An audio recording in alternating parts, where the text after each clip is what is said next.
ሰላምና ጤና በያላችሁበት ዓለም ዳርቻ ሁሉ ይሁንላችሁ። ዛሬም ድንቅ በሆነ መረጃ ተገናኝተናል። በዛሬ ትምህርታችን ከፍተኛ የሆነ የመድኃኒትነት የፈዋሽነት ባህሪን ስላለው እንደ ቅመምነት ስለምንጠቀመው እጽ እናያለን። በርካታ ጥናቶችና ምርምሮች የሚስማሙበትን ይህ ቅመም ለሰውነታችን የሚሰጠውን የፈዋሽነትና የመድኃኒትነት ባህሪ ሳይንስ ላይ መሰረት አድርገን የምንመለከት ይሆናል። አያይዘንም እነዚህን ጠቀሜታዎች በተሻለ ደረጃ ለሰውነታችን ለመስጠት የሚረዳንን ትክክለኛ የሆኑ ሁለት የአጠቃቀም አይነቶችን እነግራችኋለሁ። አያይዘንም ይህን እጽ ስንጠቀም ልናደርግ ስለሚገባው ከፍተኛ ጥንቃቄ እንመለከታለን።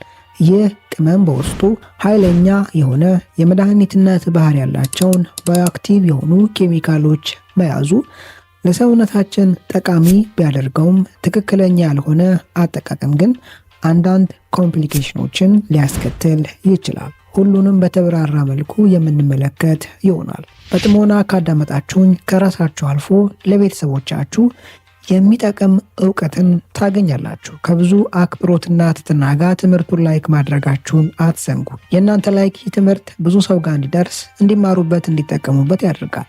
ቪዲዮውን ለሌሎች ለወዳጅ ለዘመድ በማጋራት እንዲማሩበት እናርግ። ለቻናሌ አዲስ የሆናችሁ ሰዎች ዶክተር ዳኒ ይባላለሁ። ቻናሌን ሰብስክራይብ በማድረግ ከጎን ያለውን የደውል ምልክት አንድ በመጫን በመለቃቸው ትምህርቶች የራሱንና የቤተሰቡን ጤና ይጠብቁ።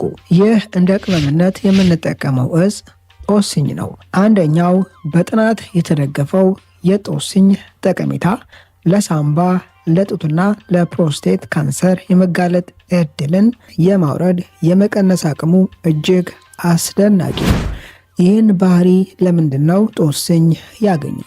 ጦስኝን ስንመለከተው በበርካታ ጥናቶች በውስጡ ስለያዙት የኬሚካል ኮምፖዚሽኖች ምን አይነት ኬሚካሎችን ይዟል፣ እነዚህ ባዮአክቲቭ የሆኑ ኬሚካሎች ሰብስታንሶች ለሰው ልጅ ያላቸው ጠቀሜታ ምን ይመስላል ከሚል አንጻር በስፋትና በጥልቅ ጥናት ከተደረገባቸው የእጽ አይነቶች አንዱና ዋነኛው ነው። በተደረጉ ጥናቶች ጦስኝ ወይም ታይም በውስጡ ከያዛቸው ባዮአክቲቭ ከሆኑ ለጤና ጠቃሚና አስፈላጊ ከሆኑ ኬሚካሎች እስከ 85% የሚጠጉት የአንቲኦክሲዳንትነት ባህሪን የያዙ ናቸው። ከዚህ በፊት እንደተመለከትነው አንድ እጽዋት ውስጥ ያለ ኬሚካል ባዮአክቲቭ ነው ማለት ወደ ውስጣችን ገብቶ ውስጣችን ካሉ ስርዓቶች ጋር ተስማምቶና ተግባብቶ ተቀናጅቶ ለጤና አስፈላጊና ጠቃሚ የሆኑ ስርዓቶችን ያከናውናል ወይም የማከናወን ብቃት አቅም አለው ማለት ነው በአጭሩ ብለናል። አብዛኛዎቹ ጦስኝ ታይም ውስጥ በተፈጥሮ የሚገኙ ኬሚካሎች ይህን አይነት ባህሪን የተላበሱ ናቸው። ለአብነት ያክል ጦስኝ ከአብዛኛዎቹ እጽዋቶች፣ ፍራፍሬዎችና ቅጠላቅጠሎች በንጽጽርነት ስንመለከተው በ12 እጥፍ የአንቲኦክሲዳንትነት ባህሪን ይዟል። ይህ ማለት ምን ማለት ነው? በ12 እጥፍ የአንቲኦክሲዳንትነት ባህሪ ለሰውነታችን ይሰጣል ማለት በሰውነታችን ውስጥ የሚመሰረቱ ዲኤንኤ፣ ፕሮቲንና የተለያዩ ለሰውነታችን ጠቃሚ የሆኑ ስትራክቸሮችን በማጥቃት የነዚህን ኤሌክትሮን አስገድደው በመቀማት ጤናማ የነበሩ ለሰውነታችን አስፈላጊ የሆኑ ስርዓትና ሲስተሞችን በማናጋትና ኮራፕት በማድረግ ለጤና አስጊ የሆነ ስርዓትን የሚያከናውኑ ካንሰርን ከማስከተል ጀምሮ ልብ፣ አንጎልና የተለያዩ ሰውነት ክፍሎቻችንን የማቃወስ ብቃት ያላቸውን ራዲካል ROS ተብሎ የሚጠሩ አደገኛ አሸባሪ የሆኑ ሞለኪውሎችን ከሌሎች እጽዋቶች በ12 እጥፍ አሳደው የማምከን ሰውነታችን ላይ ጉዳት እንዳያስከትሉ የማድረግ ብቃት አቅም አለው ማለት ነው። የታይም የጦስኝ ኦክሲጅን ራዲካል አብዞርባንስ ካፓሲቲ ከአብዛኛዎቹ ፕላንቶች በ12 እጥፍ ከፍ ያለ የበለጠ ነው። ይህን አይነት ባህሪ ጦስኝ መያዙ ከላይ ለጠቀስናቸው የካንሰር አይነቶች በዋነኝነት የመጋለጥ እድልን የመከላከል ብቃትን ለሰውነታችን ይሰጣል። ሁለተኛ ጦስኝ ታይምን ምግብ በምናበስልበት ወቅት እንደ ቅመም መጠቀም፣ በይበልጥ ደግሞ የሚጠባበሱ ምግቦችን ስናዘጋጅ፣ ስጋን ስንጠብስ፣ እንቁላል ስንጠብስና ተመሳሳይ በውስጣቸው ፋት የያዙ ምግቦችን ስናበስል በሚጠበስ ስርዓት ወቅት ተያይዞ ሊመሰረቱ የሚችሉ ጤናን ሊጎዱ የሚችሉ ራዲካል ብለን የምንጠራቸው ከላይ ጠቀስናቸው እነዚህ ኤሌክትሮን የጎደላቸው ጤናን የሚያቃውሱ ሞለኪውሎች የመመስረት እድላቸውን ላቅ ባለ ደረጃ ሊያወርድ ሊቀንስ ይችላል። ከዛም በተጨማሪ በደም ቧንቧ ውስጥ ሊከሰት የሚችል የኮሌስትሮል እና እንደ አጠቃላይ የፋቶች ኦክሲዴሽንን እንዲህ አይነት ስርዓት ከመከናወን ጋር ተያይዞ የደም ቧንቧዎች ጥበት መደፈንና ተመሳሳይ ስርዓቶች ተከስተው የልብና የአንጎል ጤንነትን እንዳያቃውሱ የመከላከል ብቃትና አቅምንም ለሰውነታችን ሊሰጥ ይችላል። ጦስኝ ታይም በውስጡ ታይሞል ተብሎ የሚጠራውን ይህን ተግባር የማከናወን ብቃት ያለውን ባዮአክቲቭ ኬሚካል ኮምፓውንድ በውስጡ ይዘዋል።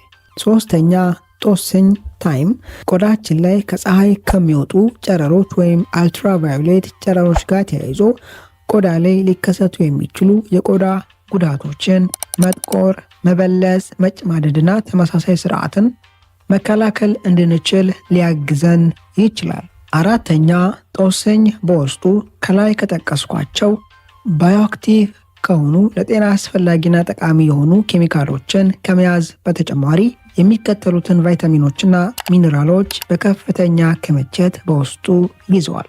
ከቫይታሚን አንጻር ስንመለከተው ከፍተኛ የሆነ የቫይታሚን ኤ፣ የቫይታሚን ሲና የቫይታሚን ቢ6 ክምችት አለው። ከዛም በተጨማሪ በተወሰነ መጠን ቫይታሚን ኬ፣ ቫይታሚን ኢ እና ቫይታሚን ቢ9ንም በውስጡ ይዘዋል። ከሚነራል አንጻር ስንመለከተው በላቀ ደረጃ ፖታሽየም፣ ካልሽየም፣ አይረን፣ ማንጋኒዝ እና ሴሌኒየም ተብሎ የሚጠሩትን ሚነራሎች በውስጡ ይዘዋል። እነዚህን ቫይታሚኖችና ሚነራሎች በውስጡ የያዙ የነርቭ ስርዓት ጤንነትን ከማሻሻል በተጨማሪ የአጥንትና የጡንቻ ጤንነት ላይ የማይናቅ አዎንታዊ ተጽዕኖዎችን ያደርጋል። ሌላው ጦስኝ በውስጡ ሉቲንና ዚያዛንቲን ተብሎ የሚጠሩ በይበልጥ ለአይናችን ጤንነት ለሬትና አስፈላጊና ጠቃሚ የሆኑ ኬሚካሎችን በውስጡ ይዘዋል።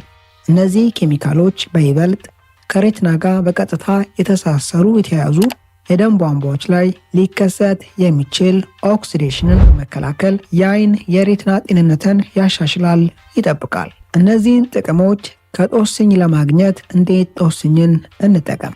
ጦስኝን በሚከተሉ 2 መንገዶች መጠቀም እንችላለን። አንደኛውና የተለመደው አጠቃቀም ምግብ ስናበስል እንደ ቅመም መጠቀም ነው።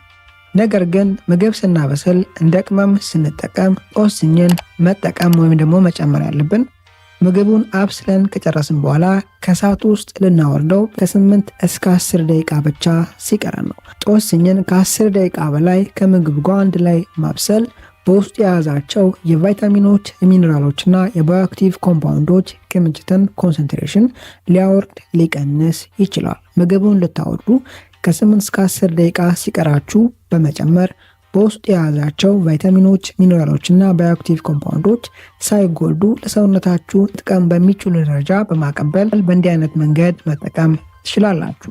ሁለተኛው ጦስኝን በሻይ መልክ መጠቀም እንችላለን።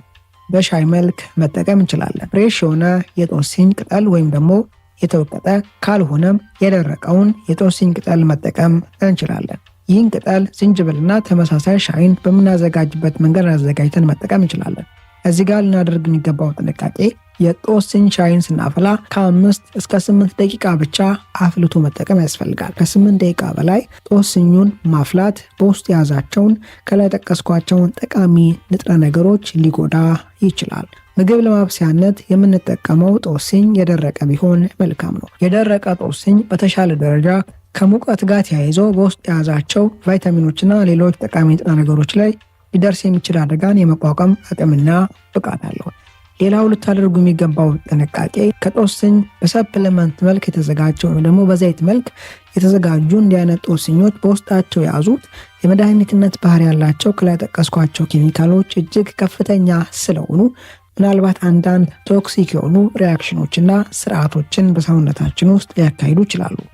ሌላው ጦስኝን በሰፕሊመንት በዘይት መልክ ፈጽሞ መጠቀም የሌለባቸው የደም ግፊት ከደም መርጋትና ተመሳሳይ ስርዓት ጋር ሕክምና ያደረጉ መድኃኒት እየወሰዱ ያሉ ሰዎችና እርጉዝ የሆኑ ሴቶች ናቸው።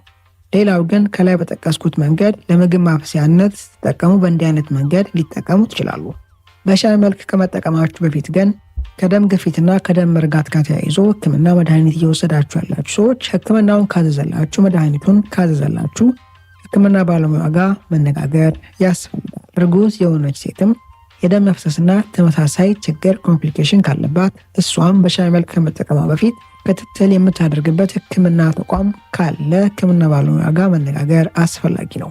በዛሬ ትምህርታችን ላይ ጠቃሚ ሀሳቦችን፣ ምክሮችን እንዳገኛችሁበት ተስፋ አድርጋለሁ። በቀጣይ በአስተማሪ ቪዲዮ እስከምንገናኝ መልካም ጊዜ ይሁንላችሁ።